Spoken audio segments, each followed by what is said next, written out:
નમસ્કાર, star India TV ન્યૂઝમાં આપનું હાર્દિક સ્વાગત છે। આપ જોઈ રહ્યા છો સ્ટાર ઇન્ડિયા ટીવી ન્યૂઝ, સત્યની વાતે સત્યની સાથે। મહીસાગર જિલ્લામાં આવેલો બાબા સાહેબ આંબેડકર ભવન મોટા સોનેલા ખાતે દિવ્યાંગ લાભાર્થીઓને પંચમહાલ સાંસદ રાજપાલસિંહ જાદવ, જિલ્લા પંચાયત પ્રમુખ બાબુભાઈ પટેલ, મહીસાગર જિલ્લા કલેક્ટર શ્રીમતી નેહા કુમારી, મહીસાગર જિલ્લા વિકાસ અધિકારી CL પટેલ સહિત મહાનુભાવોની ઉપસ્થિતિમાં તેઓના હસ્તે સાધન સહાય વિતરણ કરવામાં આવી હતી। ઉપસ્થિત મહાનુભાવો દ્વારા બંધારણના ઘડવૈયા ભારત રત્ન ડોક્ટર બાબા સાહેબ આંબેડકરની પ્રતિમાને પુષ્પમાલા અર્પણ કરી કાર્યક્રમનો શુભારંભ કરવામાં આવ્યો।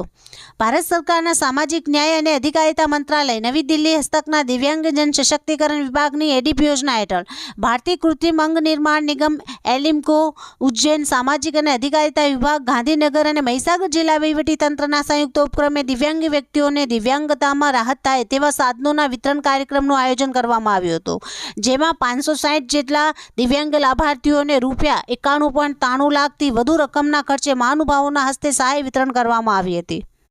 આ અગાઉમાં મહીસાગર જિલ્લાના તમામ તાલુકાઓમાં 1 જુલાઈ 2024 થી 6 જુલાઈ 2024 દરમિયાન દિવ્યાંગ વ્યક્તિઓને સહાયક ઉપકરણ આપવા માટે એસેસમેન્ટ કેમ્પ કરવામાં આવેલ હતા, જેમાં મહીસાગર જિલ્લાના કુલ 560 લાભાર્થીઓ માટે કુલ 1067 સાધનો મંજૂર કરવામાં આવ્યા હતા।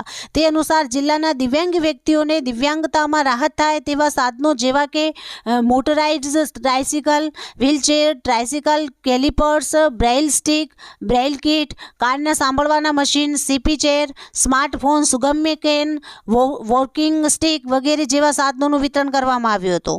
આ કાર્યક્રમમાં ઉજ્જૈન એલિમ્કોના ડેપ્યુટી મેનેજર બંસીલાલ સાકેત દ્વારા સ્વાગત પ્રવચન અને જિલ્લા સમાજ સુરક્ષા અધિકારી સુશ્રી ભાર્ગવી નીનામાએ આભાર વિધિ કરી હતી। આ પ્રસંગે મોટી સંખ્યામાં દિવ્યાંગ લાભાર્થીઓ ઉપસ્થિત રહ્યા હતા।